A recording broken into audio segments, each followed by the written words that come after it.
மசோதாக்களுக்கு ஒப்புதல் அளிக்கும் விவகாரத்தில் குடியரசுத் தலைவர் 14 கேள்விகள் எழுப்பிய வழக்கில் உச்சநீதிமன்றம் தீர்ப்பு வழங்கியிருக்கிறது. முக்கிய செய்தியாக பார்த்துக் கொண்டிருக்கிறோம். அதன்படி ஒப்புதல் அளிக்காத மசோதாவை ஆளுநர் சட்டப்பேரவைக்கு திருப்பி அனுப்ப வேண்டும் என்று உச்சநீதிமன்றம் அதிரடி தீர்ப்பினை வழங்கியிருக்கிறது.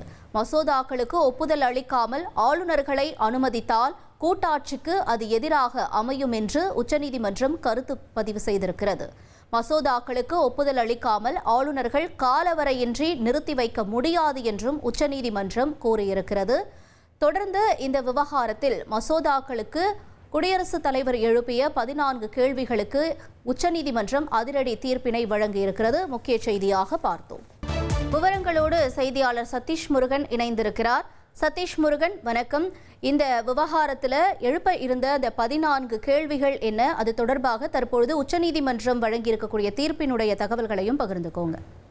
வணக்கம். மசோதாக்களுக்கு ஒப்புதல் அளிக்க ஆளுநர்களுக்கும் குடியரசுத் தலைவருக்கும் கெடு விதித்த விவகாரத்தில் குடியரசுத் தலைவரின் விளக்க கேள்விகள் மீதான தீர்ப்பானது தற்போது உச்சநீதிமன்ற தலைமை நீதிபதி PR கவாய் தலைமையிலான அரசியல் சாசன அமர்வு கூறியிருக்கிறது. இன்றைய தினம் தீர்ப்பு வாசிக்கப்படும் என்று தெரிவித்திருந்த நிலையில பல்வேறு கருத்துக்களுடைய அந்த தீர்ப்புடைய சாராம்சங்கள் வெளியாகியிருக்கின்றன.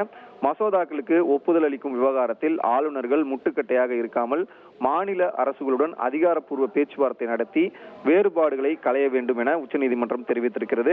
மசோதாக்களுக்கு ஒப்புதல் அளிக்காமல் ஆளுநர்கள் காலவரையின்றி நிறுத்தி வைக்க முடியாது என்பதையும் உச்சநீதிமன்றம் சுட்டிக்காட்டியிருக்கிறது. இந்த தீர்ப்புல குறிப்பாக இந்த விவகாரத்தை பொறுத்தவரை தமிழக அரசு அனுப்பிய பல்வேறு அந்த மசோதாக்கள் மீதான முடிவுகளை ஆளுநர் நிறுத்தி வைத்ததாக அந்த குற்றச்சாட்டு என்பது எழுந்தது. இது தொடர்பான விவகாரத்திலும் இது பொருந்தும் என்று எதிர்பார்க்கப்படுகிறது. குறிப்பாக மசோதாக்களுக்கு ஒப்புதல் அளிக்க வேண்டும் என்பது ஒரு காலவரை இருக்க வேண்டும். காலவரையின்றி அவர்கள் நினைத்தது போல் நிறுத்தி வைக்க முடியாது என்கிற அடிப்படையில் உச்சநீதிமன்றம் இந்த தீர்ப்பின் போது கருத்துக்களை தெரிவித்திருக்கிறார்கள். மசோதாக்களுக்கு ஒப்புதல்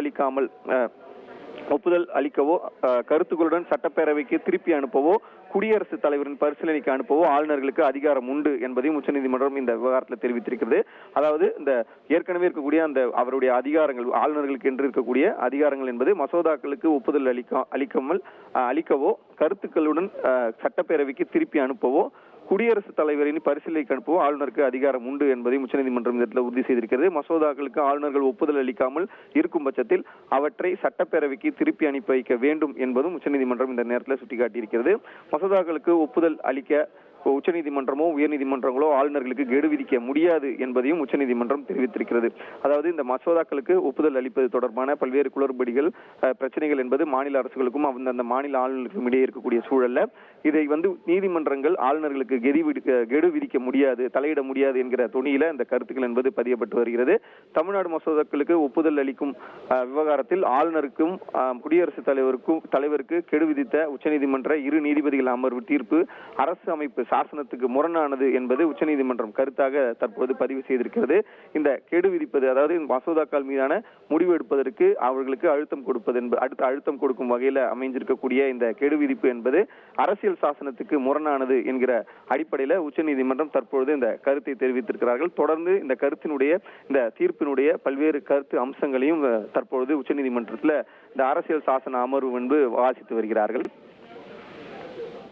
சதீஷ் முருகன், இப்ப இந்த அதிரடி தீர்ப்பு இந்த விவகாரத்துல ஏதேனும் தாக்கத்தை ஏற்படுத்துமா? மேலும் இந்த மசோதாக்கள் விவகாரத்துல ஆளுநருக்கும் சரி, இந்த நீதிமன்றத்தினுடைய உத்தரவுக்கும் சரி இடையில இருக்கக்கூடிய ஏற்கனவே நடந்த விவாதங்கள் பற்றிய நாம தெரிஞ்சுக்கலாமா?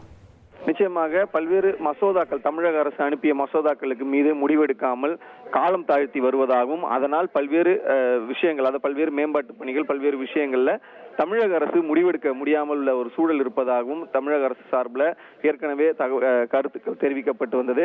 குறிப்பாக இந்த மசோதாக்களை பொறுத்தவரையில் மசோதாக்களை நிறுத்தி வைத்து அரசினுடைய பல்வேறு செயல்பாடுகளை ஆளுநர் RN ரவி முடக்குவதாகவும் பல்வேறு கருத்துக்களும் அரசியல் கட்சியினர் முன்வைத்திருந்தனர். குறிப்பாக தமிழக அரசு சார்பில் திமுக சார்பிலும் தொடர்ந்து கூறப்பட்டு வந்த நிலையில் இந்த மசோதாக்களை ஒரு குறிப்பிட்ட காலம் வரை வைத்திருப்பது, அதாவது முடக்கி வைத்திருப்பது என்ற தொனியில இது வந்து குற்றச்சாட்டாக முன்வைக்கப்பட்டது. அதாவது ஆளுநருக்கு இருக்கக்கூடிய அதிகாரத்தை பயன்படுத்தி காலவரையின்றி இந்த மசோதாக்களை நிறுத்தி வைத்திருக்கிறார் என்பதுதான் இந்த குற்றச்சாட்டிற்கு மிக முக்கியமானதாக பார்க்கப்படுகிறது.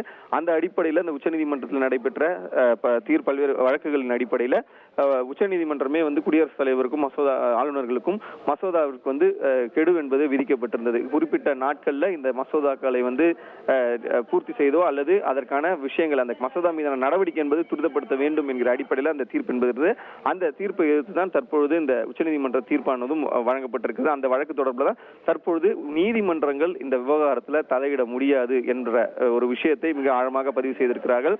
அந்த அடிப்படையிலும் பார்த்தோம் என்றால் ஆளுநர் ரவி தொடர்ந்து கூறி வந்தது என்னவென்றால் ஆளுநருக்கான அதிகாரத்தை பயன்படுத்தி தான் இந்த மசோதாக்களில் பல்வேறு சந்தேகங்கள் மற்றும் கருத்துக்கள் என்பது கூறப்பட்டு திருப்பி அனுப்பி வைக்கப்படுகிறது என்பதை தெரிவித்து வந்தார். ஆனால் அது வந்து திட்டமிட்ட தமிழக அரசினுடைய செயல்பாடை முடக்கும் வகையில் அதை செய்கிறார்கள் என்கிறதை திமுக தொடர்ந்து தெரிவித்து வந்த நிலையில தற்பொழுது அவர் கூறியதை ஆளுநர் ரவி தனக்குள்ள அதிகாரம் குறித்து ஏற்கனவே பல்வேறு நேரங்களில் அதிகாரப்பூர்வமாகவும் அதே போன்று பல்வேறு நிகழ்ச்சியிலும் கலந்து கொண்ட போது கருத்துக்களை பதிவு செய்த நிலையில தற்பொழுது இந்த தீர்ப்பு என்பது வழங்கப்பட்டிருக்கிறது. அதாவது குறிப்பாக மசோதாக்களுக்கு ஒப்புதல் அளிக்கவோ கருத்துக்களுடன் சட்டப்பேரவைக்கு திருப்பி அனுப்பவோ குடியரசுத் தலைவரின் பரிசீலனைக்கு அனுப்பவோ ஆளுநருக்கு அதிகாரம் உண்டு.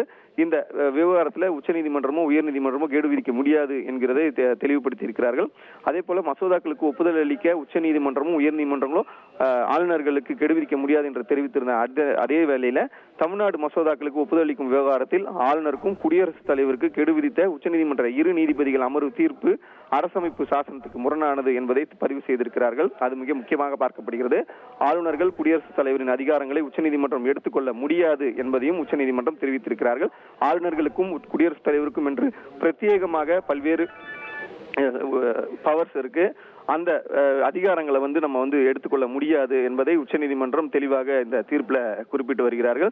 தொடர்ந்து இது ஆளுநர் மற்றும் குடியரசுத் தலைவருக்கு எதிராக பல்வேறு விஷயங்கள் வந்து கூறப்பட்டது. அதாவது இவர்கள் வேண்டுமென்று காலதாமதம் செய்வது போன்ற விஷயங்கள் கருத்துக்கள் என்பது பதிவு செய்யப்பட்ட வந்த சூழல்ல தற்பொழுது அதை இல்லை, அவர்களுக்கு வந்து அந்த அதிகாரம் இருக்கிறது, அதில் நீதிமன்றங்கள் தலையிட முடியாது என்கிற ஒரு கருத்தை இந்த தீர்ப்புல வழங்கியிருப்பது மிக முக்கியமாக பார்க்கப்படுகிறது.